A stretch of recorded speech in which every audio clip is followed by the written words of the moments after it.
Amos ପୁସ୍ତକ 5 ଅଧ୍ୟାୟ। ଅନୁତାପ ସକାଶେ ଆହ୍ୱାନ। ହେ ଇସ୍ରାଏଲ ଗୃହ, ତୁମ ସମ୍ବନ୍ଧୀୟ ଏହି ବିଳାପ ଗୀତିର ବଚନ ଶୁଣ। ଇସ୍ରାଏଲର କୁମାରୀ କନ୍ୟା ପତିତ, ସେ ଆଉ କେବେ ହିଁ ଉଠିବ ନାହିଁ। ତାହାର ଦେଶରେ ସେ ପରିତ୍ୟକ୍ତ ହୋଇ ରହିଛି, ତାକୁ ଉଠାଇବା ପାଇଁ କେହି ନାହିଁ। ପ୍ରଭୁ ଈଶ୍ୱର କହନ୍ତି, ଯେଉଁ ନଗରୀରେ 1,000 ଲୋକଙ୍କୁ ପନ୍ତି ପନ୍ତି କରି ଠିଆ କରାଯାଇଥିଲା, ସେଠାରେ 100 ଲୋକ ଅବଶିଷ୍ଟ ରହିବେ। ଓ ଯେଉଁ ନଗରୀରେ 100 ଲୋକଙ୍କୁ ପନ୍ତି ପନ୍ତି କରି ଠିଆ କରାଯାଇଥିଲା, ସେହିଠାରେ ଇସ୍ରାଏଲ ଗୃହ ପ୍ରତି କେବଳ 10 ଜଣ ଅବଶିଷ୍ଟ ରହିବେ। ଇସ୍ରାଏଲ ଗୃହକୁ ପ୍ରଭୁ ଏହିପରି କହନ୍ତି, ମୋତେ ଅନ୍ୱେଷଣ କର, ତାହେଲେ ତୁମେମାନେ ଜୀବିତ ରହିବ। ବେଥେଲକୁ ଅନ୍ୱେଷଣ କର ନାହିଁ, ଗିଲଗାଲରେ ପ୍ରବେଶ କର ନାହିଁ, ବେର୍ଷେବା ଅତିକ୍ରମ କର ନାହିଁ, କାରଣ ଗିଲଗାଲ ବିତାଡ଼ିତ ହେବ ଓ ବେଥେଲ ନିଶ୍ଚିହ୍ନ ହେବ। ଯେଉଁମାନେ ନ୍ୟାୟ ବିଚାରକୁ ନିମ୍ଫଳରେ ପରିଣତ କରନ୍ତି ଓ ନୀତିନିଷ୍ଠାକୁ ଭୂସ୍ଥଳରେ ନିକ୍ଷେପ କରନ୍ତି, ସେହି ହେ ତୁମେମାନେ ପ୍ରଭୁଙ୍କ ଅନ୍ୱେଷଣ କର, ତାହେଲେ ତୁମେମାନେ ଜୀବିତ ରହିବ। ନଚେତ୍ ଯୋସେଫ ଗୃହ ବିରୁଦ୍ଧରେ ଅଗ୍ନି ସଦୃଶ୍ୟ ପ୍ରଜ୍ୱଳିତ ହୋଇ ସେ ତାହାକୁ ଗ୍ରାସ କରିବ।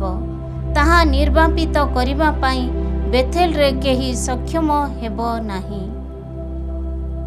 ଯିଏ କୃତ୍ତିକା ତଥା କାଳପୁରୁଷ ନକ୍ଷତ୍ର ସକଳ ସୃଜନ କଲେ, ନିବିଡ଼ ଅନ୍ଧକାରକୁ ପ୍ରଭାତରେ ପରିଣତ କରନ୍ତି, ସମୁଦ୍ର ଜଳକୁ ଡାକି ଆଣି ତାହାକୁ ପୃଥିବୀର ଉପରି ଭାଗରେ ବୃଷ୍ଟି କରନ୍ତି, ସେ ପ୍ରଭୁ ନାମରେ ନାମିତ। ଶକ୍ତିଶାଳୀମାନଙ୍କ ବିରୁଦ୍ଧରେ ବିନାଶକୁ ସେ ବିଦ୍ୟୁତ୍ ବେଗରେ ପଠାନ୍ତି ଓ ତାହା ଦୁର୍ଗ ବିନାଶ କରେ। ଧମକ। ଯିଏ ନଗରୀ ଦ୍ୱାରରେ ନ୍ୟାୟ ବିଚାର କରେ, ତା ପ୍ରତି ସେମାନେ ବିଦ୍ୱେଷ କରନ୍ତି ଓ ଯିଏ ସତ୍ୟ କହେ, ସେମାନେ ତାକୁ ଘୃଣା କରନ୍ତି। ଦରିଦ୍ରକୁ ପଦଦଳିତ କରି ଓ ତାଠାରୁ ଅନ୍ୟାୟରେ ଗହମ ଆଦାୟ କରି ତୁମେମାନେ ଖେଦିତ ପଥର ଦ୍ୱାରା ଗୃହ ନିର୍ମାଣ କରୁଅଛ, କିନ୍ତୁ ତୁମେମାନେ ସେଥିରେ ବାସ କରିବ ନାହିଁ। ତୁମେମାନେ ମନୋରମ ଦ୍ରାକ୍ଷା ଉଦ୍ୟାନ ପ୍ରସ୍ତୁତ କରୁଅଛ, କିନ୍ତୁ ତହିଁରୁ ଉତ୍ପନ୍ନ ଦ୍ରାକ୍ଷାରସ ତୁମେମାନେ ପାନ କରିବ ନାହିଁ। ତୁମମାନଙ୍କ ଦ୍ୱାରା ସମ୍ପାଦିତ ଅପରାଧ କେତେକ ସଂଖ୍ୟକ ଓ ତୁମମାନଙ୍କ ପାପ କେତେ ଗୁରୁତର, ତାହା ମୁଁ ଜାଣେ। ତୁମେମାନେ ନୀତିନିଷ୍ଠକୁ ଉତ୍ପୀଡ଼ିତ କରୁଅଛ, ଲାଞ୍ଚ ଗ୍ରହଣ କରୁଅଛ ଓ ନଗରୀ ଦ୍ୱାରରେ ନିର୍ଦ୍ଧନମାନଙ୍କ ପ୍ରତି ନ୍ୟାୟ ବିଚାର ନିଷେଧ କରୁଅଛ। ସୁତରାଂ ଏହି ଦିନମାନଙ୍କରେ ବିବେକୀ ନୀରବ ରହେ, କାରଣ ଏହି ସମୟରେ ଅସତ୍ମୟ ଅସତ୍ ନୁହେଁ, ବରଂ ସତ୍ର ସନ୍ଧାନ କର, ତାହେଲେ ତୁମେମାନେ ଜୀବିତ ରହିବ। ତେବେ ତୁମେମାନେ ଯେପରି କହୁଥାଅ, ସେହିପରି ପ୍ରଭୁ ସେନାଧୀଶ ଈଶ୍ୱର ତୁମମାନଙ୍କ ସହବର୍ତ୍ତୀ ହେବେ। ଆସ, ଅସତ୍ୟକୁ ବିଦ୍ୱେଷ କର, ସତ୍ ପ୍ରତି ସ୍ନେହୀ ହୁଅ, ନଗରୀ ଦ୍ୱାରରେ ନ୍ୟାୟ ବିଚାର କର, ତାହେଲେ ଯୋସେଫର ଅବଶିଷ୍ଟାଂଶ ପ୍ରତି ହୁଏତ ପ୍ରଭୁ ସେନାଧୀଶ ଈଶ୍ୱର ସଦୟ ହେବେ। ସୁତରାଂ ପ୍ରଭୁ ସେନାଧୀଶ ଈଶ୍ୱର ପ୍ରଭୁ ଏହା କହନ୍ତି, ନଗରୀର ସମସ୍ତ ଛକ ସ୍ଥାନରେ ବିଳାପ ସ୍ୱର ଧ୍ୱନିତ ହେବ। ନଗରୀର ସମସ୍ତ ରାସ୍ତାରେ ହାୟ ହାୟ ବୋଲି କହି ସେମାନେ କ୍ରନ୍ଦନ କରିବେ। ରୋଦନ ପାଇଁ କୃଷକମାନଙ୍କୁ ଓ ବିଳାପ କରିବା ପାଇଁ ଦକ୍ଷ ବିଳାପକାରୀମାନଙ୍କୁ ସେମାନେ ଡାକିବେ। ପ୍ରଭୁ କହନ୍ତି, ଦ୍ରାକ୍ଷା ଉଦ୍ୟାନରେ ରୋଦନ ସ୍ୱର ଶୁଣାଯିବ, କାରଣ ମୁଁ ତୁମ ମଧ୍ୟ ଦେଇ ଅତିକ୍ରମ କରିବି। ପ୍ରଭୁଙ୍କ ଦିବସ। ପ୍ରଭୁଙ୍କ ଦିବସର ଆଗମନ ପାଇଁ ଯେଉଁମାନେ ଅପେକ୍ଷା କରନ୍ତି, ସେହି ତୁମମାନଙ୍କୁ ଧିକ୍। ପ୍ରଭୁଙ୍କ ଦିବସର ଆଗମନ ପ୍ରତି ତୁମେମାନେ କାହିଁକି ଆଗ୍ରହାନ୍ୱିତ? ତାହେଲେ ଆଲୋକମୟ ନୁହେଁ, ବରଂ ତମସାବୃତ।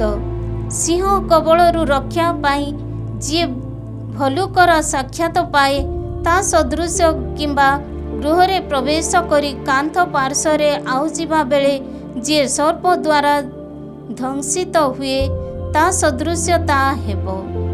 ପ୍ରଭୁଙ୍କର ଦିବସ ଆଲୋକମୟ ହେବା ପରିବର୍ତ୍ତେ କ'ଣ ଅନ୍ଧକାରବୃତ ନୁହେଁ? ତାହା କ'ଣ କୌଣସି ଉଜ୍ଜ୍ୱଳତାରୁ ବଞ୍ଚିତ ଅନ୍ଧକାର ନୁହେଁ? ବାହ୍ୟ ନୀତିନିଷ୍ଠା ବିରୁଦ୍ଧରେ ତୁମ୍ଭମାନଙ୍କର ଉତ୍ସବଗୁଡ଼ିକ ମୁଁ ବିଦ୍ୱେଷ କରେ, ଘୃଣା କରେ। ତୁମମାନଙ୍କ ଆଡ଼ମ୍ବରପୂର୍ଣ୍ଣ ସମ୍ମିଳନୀ ପ୍ରତି ମୁଁ ସନ୍ତୁଷ୍ଟ ନୁହେଁ। ତୁମେମାନେ ଯଦିଓ ହୋମବଳି ତଥା ଶସ୍ୟବଳି ଉତ୍ସର୍ଗ କରିବ, ତଥାପି ସେ ସମସ୍ତ ମୁଁ ଗ୍ରହଣ କରିବି ନାହିଁ। ଶାନ୍ତି ବଳି ରୂପେ ତୁମ ଦ୍ୱାରା ଉତ୍ସର୍ଗିତ ହୃଷ୍ଟପୃଷ୍ଟ ପଶୁମାନଙ୍କୁ ମଧ୍ୟ ମୁଁ ଚାହିଁବି ନାହିଁ। ତୁମମାନଙ୍କର ଗାନ ସକଳର ରବ ମୋ ସମୀପରୁ ଦୂର କର। ତୁମମାନଙ୍କର ବୀଣା ସମୂହର ସୁମଧୁର ସଙ୍ଗୀତ ପ୍ରତି ମୁଁ କର୍ଣ୍ଣପାତ କରିବି ନାହିଁ। କିନ୍ତୁ ଜଳ ସଦୃଶ ନ୍ୟାୟ ବିଚାର ପ୍ରବାହିତ ହେଉ ଓ ନୀତିନିଷ୍ଠା ସର୍ବଦା ଉଲ୍ଲସିତ ଜଳସ୍ରୋତ ସଦୃଶ ହେଉ। ହେ ଇସ୍ରାଏଲ ଗୃହ, ତୁମେମାନେ ଯେବେ ମରୁ ପ୍ରାନ୍ତରରେ କାଳାତିପାତ କଲ, ତେବେ ସେହି 40 ବର୍ଷ ବ୍ୟାପୀ ତୁମେ କ'ଣ ବଳି କିମ୍ବା ଉପହାର ଉତ୍ସର୍ଗ କଲ? ଯାହା ତୁମେମାନେ ନିଜ ନିଜ ପାଇଁ ନିର୍ମାଣ କଲ, ସେହି ରାଜଦେବ ଶାକୁତ ଓ ନକ୍ଷତ୍ର ଦେବ କାଇମ୍ବାନର ପ୍ରତିମୂର୍ତ୍ତି ସବୁକୁ ବହନ କରି ନେଇଯାଅ।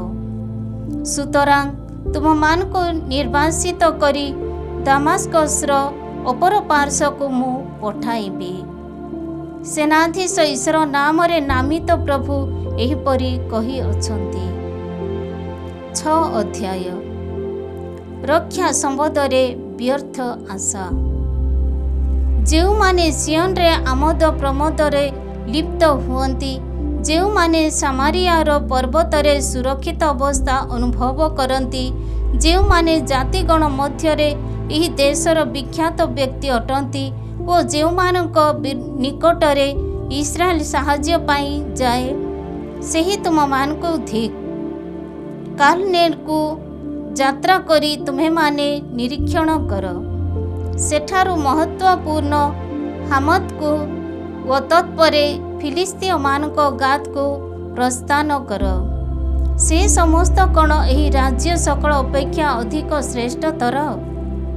କିମ୍ବା ସେମାନଙ୍କ ଅଞ୍ଚଳ କ'ଣ ତୁମ ଅଞ୍ଚଳ ଅପେକ୍ଷା ଅଧିକ ବିଶାଳ? ଅନିଷ୍ଟର ଦିବସକୁ ଦୂରେଇ ଦେଇ ପାରିବ ବୋଲି ତୁମେମାନେ କ'ଣ ଭାବିଅଛ? ବରଂ ତୁମେମାନେ କ'ଣ ତୋ ଦ୍ୱାରା ହିଂସାର ଆସନକୁ ସନ୍ନିକଟ କରୁନାହଁ? ଯେଉଁମାନେ ଗଜଦନ୍ତ ନିର୍ମିତ ଖଟ ଉପରେ ବିସ୍ତୃତ ଶଯ୍ୟାରେ ଶୟନ କରନ୍ତି, ମେଷ ପଲ ମଧ୍ୟରୁ ମେଷ ଶାବକମାନଙ୍କୁ ଓ ଗୋପଲ ମଧ୍ୟକୁ ବାଛୁରୀମାନଙ୍କୁ ଭୋଜନ କରନ୍ତି, ଯେଉଁମାନେ ବିନା ନିନାଦର ସାହାଯ୍ୟ ସହ ବ୍ୟର୍ଥ ଗୀତ ଗାନ କରନ୍ତି ଓ ଦାବିଦଙ୍କ ସଦୃଶ ଯେଉଁମାନେ ନିଜ ନିଜ ପାଇଁ ବାଦ୍ୟୋପକରଣ ଗୁଡ଼ିକ ଆବିଷ୍କାର କରନ୍ତି, ଯେଉଁମାନେ ପାନପାତ୍ର ଭରା ଦ୍ରାକ୍ଷାରସ ପାନ କରନ୍ତି ଓ ଅତ୍ୟୁତ୍ତମ ତୈଳ ସବୁରେ ନିଜ ନିଜକୁ ଲେପନ କରନ୍ତି, ସେମାନଙ୍କୁ ଧିକ୍। କାରଣ ସେମାନେ ଯୋସେଫ ପ୍ରତି ସଂଘଟିତ ବିନାଶ ସମ୍ବନ୍ଧରେ ସନ୍ତପ୍ତ ହୁଅନ୍ତି ନାହିଁ। ସୁତରାଂ ସେମାନେ ପ୍ରଥମରେ ନିର୍ବାସିତ ହେବେ। ଶୟନ କରି ଯେଉଁମାନେ ଆମୋଦରେ ଲିପ୍ତ ହୁଅନ୍ତି, ସେହି ଏହିମାନଙ୍କ ପାନୋତ୍ସବର ପରିସମାପ୍ତି ଘଟିବ। ପ୍ରଭୁ ସେନାଧୀଶ ଈଶ୍ୱର କହନ୍ତି, ପ୍ରଭୁ ଈଶ୍ୱର ତାହାଙ୍କ ସ୍ୱନାମରେ ଶପଥ କରି କହନ୍ତି, ଯାକୋବର ଅହଙ୍କାରକୁ ମୁଁ ବିଦ୍ୱେଷ କରେ ଓ ତାର ଦୁର୍ଗ ସମୂହକୁ ମୁଁ ଘୃଣା କରେ। ନଗରୀ ତଥା ତନ୍ମଧ୍ୟସ୍ଥ ସର୍ବସ୍ୱକୁ ମୁଁ ଶତ୍ରୁ ହସ୍ତରେ ସମର୍ପଣ କରିବି। ଗୋଟିଏ ଗୃହରେ ଯଦି 10 ଜଣ ଲୋକ ଥାଆନ୍ତି, ତେବେ ସେମାନେ ସମସ୍ତେ ମୃତ୍ୟୁ ମୁଖରେ ପଡ଼ିବେ। ଶବ ସଂସ୍କାର କରିବା ଯାହାର କର୍ତ୍ତବ୍ୟ, ସେହି ଆତ୍ମୀୟ ଲୋକ ଯେବେ ମୃତ ଶରୀରକୁ ସମାଧିସ୍ଥ କରିବା ପାଇଁ ନେଇଯିବ, ତେବେ ଗୃହର କକ୍ଷରେ ଆସୀନ ଲୋକଙ୍କୁ ପଚାରିବ, ତୁମ ଗହଣରେ ଅନ୍ୟ କେହି ଆହୁରି ଅଛନ୍ତି କି? ଉତ୍ତରରେ ସେ କହିବ, ନାହିଁ। ନୀରବ ରୁହ। ଆମ୍ଭେମାନେ ପ୍ରଭୁଙ୍କର ନାମ ଉଚ୍ଚାରଣ କରିବା ଅନୁଚିତ। ଦେଖ, ପ୍ରଭୁ ଆଦେଶ ଦିଅନ୍ତି, ମହା ଅଟ୍ଟାଳିକା ସମୂହ ଖଣ୍ଡ ବିଖଣ୍ଡ ହେବ ଓ କ୍ଷୁଦ୍ର ଗୃହଗୁଡ଼ିକ ଚୂର୍ଣ୍ଣ ବିଚୂର୍ଣ୍ଣ ହେବ। ଖଟକମାନେ କ'ଣ ଶୈଳ ରାଜି ଉପରେ ଧାବନ କରନ୍ତି? ବଳଦ ସମୂହ ଦ୍ୱାରା କ'ଣ ସମୁଦ୍ରକୁ ଚାଷ କରାଯାଏ? କିନ୍ତୁ ତୁମେମାନେ ନ୍ୟାୟ ବିଚାର ବିଷାକ୍ତ କରିଅଛ ଓ ନୀତିନିଷ୍ଠାର ଫଳକୁ ନିମ ଫଳରେ ପରିଣତ କରିଅଛ। ତୁମେମାନେ ଲଦେବାରରେ ଆହ୍ଲାଦିତ ହେଉଅଛ ଓ ପ୍ରଶ୍ନ କରୁଅଛ, ଆମେ କ'ଣ ନିଜ ନିଜ ଶକ୍ତି ବଳରେ କାରନାଇମକୁ ଆମ୍ଭମାନଙ୍କ ପାଇଁ ଅଧିକାର କରୁନାହୁଁ? ପ୍ରଭୁ ସେନାଧୀଶ ଈଶ୍ୱର କହନ୍ତି, ହେ ଇସ୍ରାଏଲ, ତୁମ ବିରୁଦ୍ଧରେ ମୁଁ କ'ଣ ଜାତିକୁ ଉତ୍ତେଜିତ କରିବି? ସେମାନେ ତୁମକୁ ହାମାତ୍ର ପ୍ରବେଶ ପଥଠାରୁ ଆରାବାର ଜଳସ୍ରୋତ ପର୍ଯ୍ୟନ୍ତ ଅତ୍ୟାଚାର କରିବେ। 7 ଅଧ୍ୟାୟ। ଦର୍ଶନ ସକଳ। ପ୍ରଭୁ ଈଶ୍ୱର ମୋତେ ଏହି ଦର୍ଶନ ଦେଖାଇଲେ।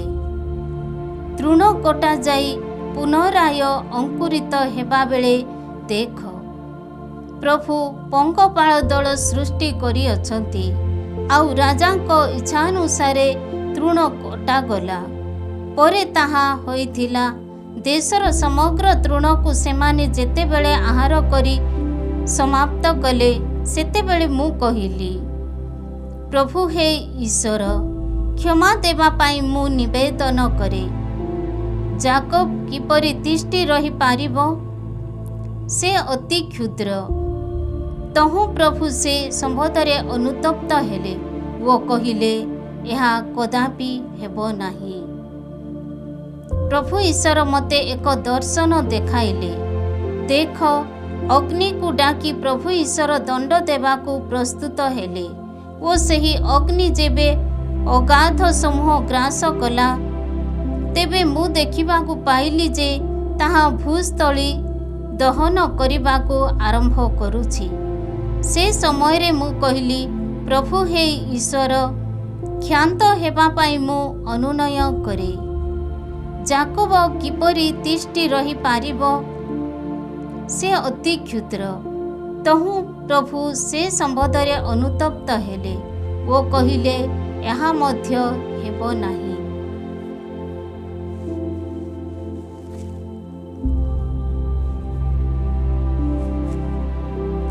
ସେ ମୋତେ ଅନ୍ୟ ଏକ ଦର୍ଶନ ଦେଖାଇଲେ। ମୁଁ ଦେଖିବାକୁ ପାଇଲି ଯେ ଅଳମ ଦଉଡ଼ି ସାହାଯ୍ୟରେ ନିର୍ମିତ ଏକ କାନ୍ଥ ପାର୍ଶ୍ୱରେ ତାହାଙ୍କ ହସ୍ତରେ ଅଳମ ଧରି ପ୍ରଭୁ ଦଣ୍ଡାୟମାନ ହୋଇଅଛନ୍ତି। ପ୍ରଭୁ ମୋତେ ପଚାରିଲେ, ହେ ଆମୋସ, ତୁମେ କ'ଣ ଦେଖୁଅଛ?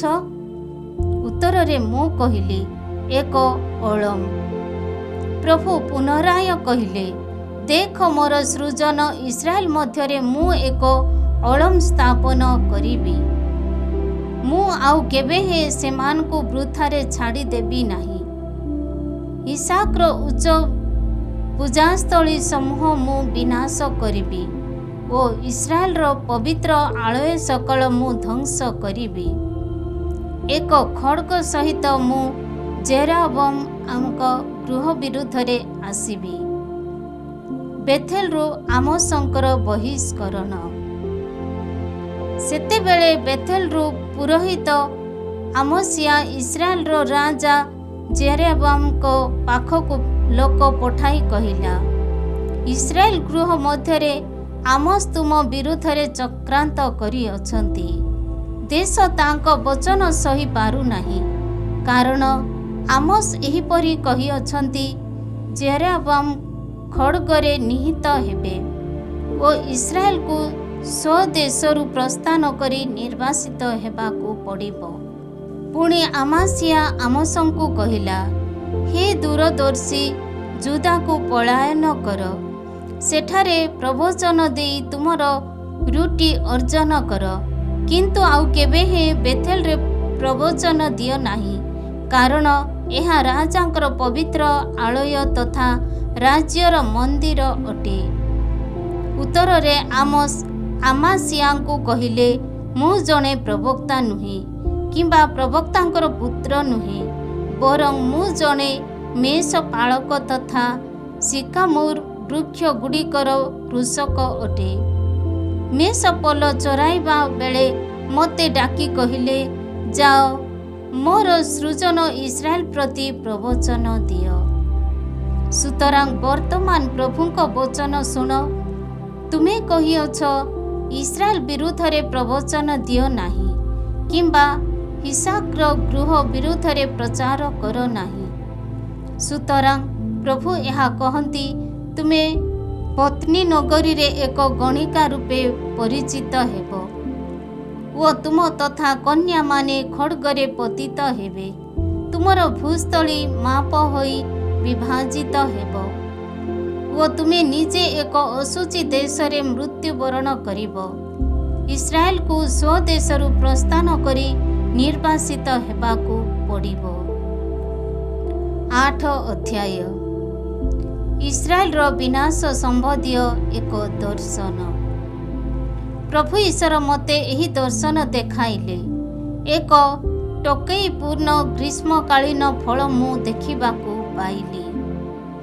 ସେ ମୋତେ ପଚାରିଲେ, ହେ ଆମୋସ, ତୁମେ କ'ଣ ଦେଖୁଅଛ? ଉତ୍ତରରେ ମୁଁ କହିଲି, ଏକ ଟୋକେଇପୂର୍ଣ୍ଣ ଗ୍ରୀଷ୍ମକାଳୀନ ଫଳ। ପ୍ରଭୁ ପୁନରାୟ ମୋତେ କହିଲେ, ମୋର ସୃଜନ ଇସ୍ରାଏଲର ପରିସମାପ୍ତି ସନ୍ନିକଟ। ମୁଁ ସେମାନଙ୍କୁ ଆଉ କେବେ ହିଁ ବୃଥାରେ ଛାଡ଼ିଦେବି ନାହିଁ। ପ୍ରଭୁ ଈଶ୍ୱର କହନ୍ତି, ଆଳୟରୁ ମୁଖରିତ ଗାନ ସକଳ ସେହିଦିନ ବିଳାପ ଗୀତିରେ ପରିଣତ ହେବ। ମୃତ ଶରୀର ସଂଖ୍ୟାଧିକ ହେବ ଓ ସେମାନେ ସେ ସମସ୍ତକୁ ସର୍ବତ୍ର ନୀରବ ହୋଇ ନିକ୍ଷେପ କରିବେ। ଯେଉଁମାନେ ଦିନହୀନମାନଙ୍କୁ ପାଦରେ ଦଳନ ଓ ଦେଶବାସୀ ନିର୍ଧନମାନଙ୍କ ପରିସମାପ୍ତି ଘଟାନ୍ତି, ସେହି ହେ ତୁମେମାନେ ଶୁଣ। ଆମେ ଯେପରି ଶସ୍ୟ ବିକ୍ରୟ କରିପାରିବୁ, ସେଥିପାଇଁ ଅମାବାସ୍ୟା ଓ ଆମେ ଯେପରି ଗହମ ବିକ୍ରୟ କରିପାରିବୁ, ଏଫାକୁ କ୍ଷୁଦ୍ର ତଥା ସେଖେଇମ୍ ବଡ଼ କରିପାରିବୁ, ଅଯଥାର୍ଥ ନିକିତି ଉପଯୋଗ କରି ପ୍ରବଞ୍ଚନାତ୍ମକ ଭାବେ ବ୍ୟବସାୟ କରିବୁ। ନିର୍ଧନମାନଙ୍କୁ ରୌପ୍ୟ ବିନିମୟରେ ଓ ଦିନହୀନମାନଙ୍କୁ ଏକ ଯୋଡ଼ା ପାଦୁକା ବିନିମୟରେ କ୍ରୟ କରିପାରିବୁ ଓ ଗହମରେ ଅଗାଡ଼ିକୁ ବିକ୍ରୟ କରିପାରିବୁ। ସେଥିସକାଶେ ସାବତ କେବେ ଅତିବାହିତ ହେବ ବୋଲି ତୁମେମାନେ ପଚାରୁଅଛ। ଯାକୋବଙ୍କ ଅଭିମାନ ଦ୍ୱାରା ପ୍ରଭୁ ଶପଥ କରି କହନ୍ତି, ସେମାନଙ୍କର କୌଣସି କାର୍ଯ୍ୟ ମୁଁ କେବେ ହେଁ ଭୁଲିଯିବି ନାହିଁ। ଏଥିଯୋଗୁଁ ଦେଶ କ'ଣ କମ୍ପିତ ହେବ ନାହିଁ ଓ ପୃଥିବୀବାସୀ କ'ଣ କ୍ରନ୍ଦନ କରିବେ ନାହିଁ? ସମଗ୍ର ଦେଶ କ'ଣ ନୀଳ ନଦୀ ତୁଲ୍ୟ ବଢ଼ିବ ନାହିଁ ଓ ଇଜିପ୍ଟକୁ ନୀଳ ନଦୀ ସଦୃଶ ଉଛୁଳି ଉଠି ପୁନରାୟ ଡୁବିବ ନାହିଁ? ପ୍ରଭୁ ଈଶ୍ୱର କହନ୍ତି, ସେହିଦିନ ମୁଁ ସୂର୍ଯ୍ୟକୁ ମଧ୍ୟାହ୍ନ ସମୟରେ ଅସ୍ତମିତ କରିବି ଓ ଉଜ୍ଜ୍ୱଳ ଦିବାଲୋକ ଥିବାବେଳେ ପୃଥିବୀକୁ ଅନ୍ଧକାରବୃତ କରିବି। ତୁମମାନଙ୍କର ଉତ୍ସବ ସକଳକୁ ରୋଦନରେ ଓ ତବ ଗାନଗୁଡ଼ିକ ବିଳାପ ଗୀତିରେ ମୁଁ ପରିଣତ କରିବି।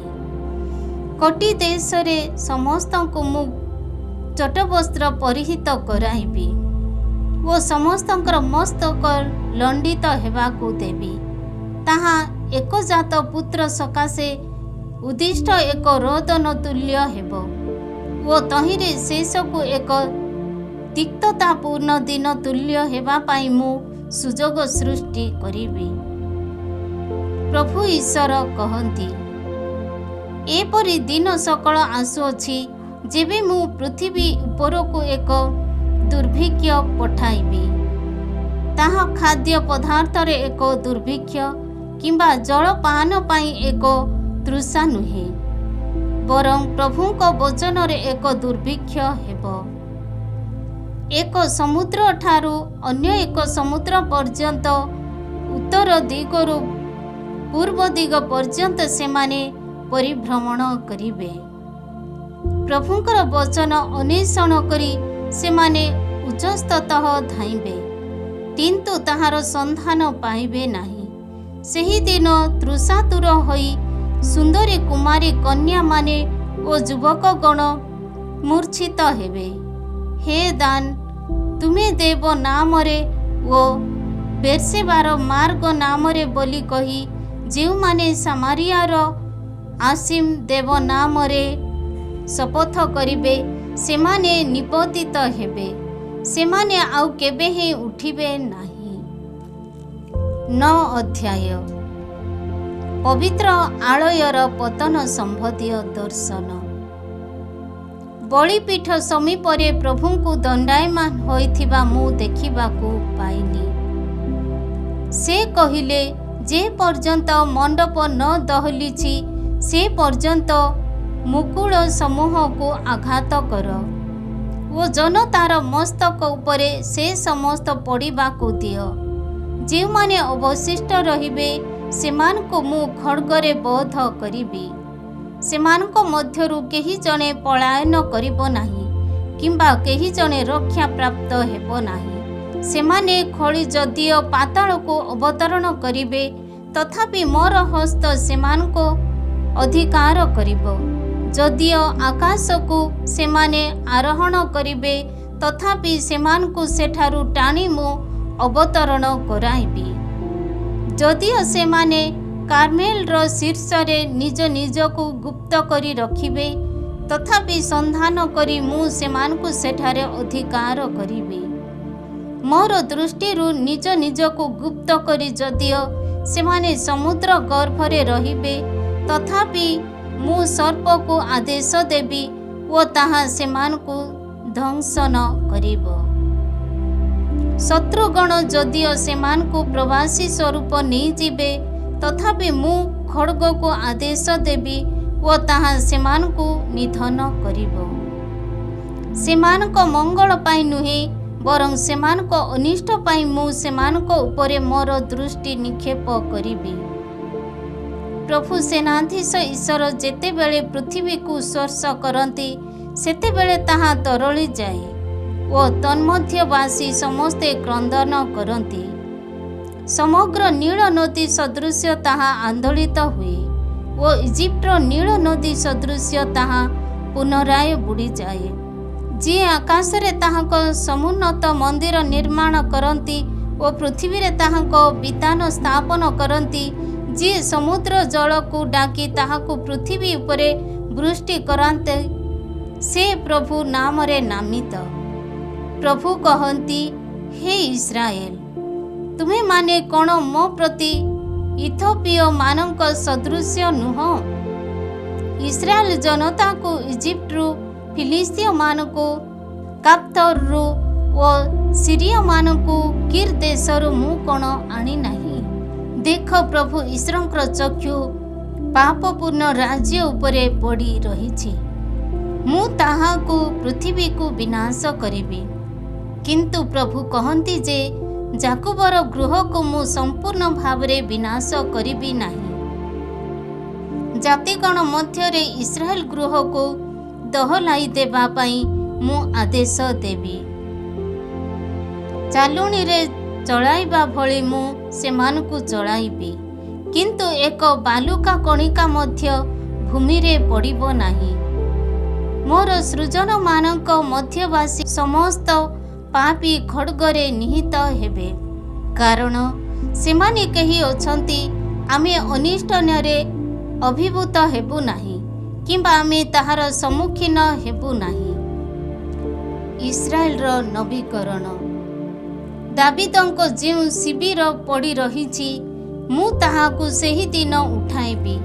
ତାହାର ଫାଟ ସକଳକୁ ମୁଁ ମରାମତି କରିବି ଓ ତାହାକୁ ଧ୍ୱଂସ ଅବସ୍ଥାରୁ ଉଠାଇ ପୂର୍ବ କାଳରେ ଯେଉଁପରି ଘଟିଥିଲା ସେହିପରି ମୁଁ ତାହାକୁ ପୁନର୍ନିର୍ମାଣ କରିବି। ତାହେଲେ ଏଦୋମରେ ଅବଶିଷ୍ଟ ଥିବା ସମସ୍ତଙ୍କୁ ଓ ମୋର ନାମରେ ଅଭିହିତ ସମସ୍ତ ଜନତାଙ୍କୁ ସେମାନେ ଅଧିକାର କରିବେ। ଯିଏ ଏହା କରିବେ ସେହି ପ୍ରଭୁ ଏହା କହିଅଛନ୍ତି। ପ୍ରଭୁ କହନ୍ତି, ଦେଖ ସେହି ଦିବସ ସକଳ ଉପଗତ। ସେତେବେଳେ ଚାଷୀ ଶସ୍ୟ କଟାଳିକୁ ଓ ଦ୍ରାକ୍ଷା ପେଶା ବ୍ୟକ୍ତିବିହୀନ ବପନକୁ ପଛରେ ପକାଇବ।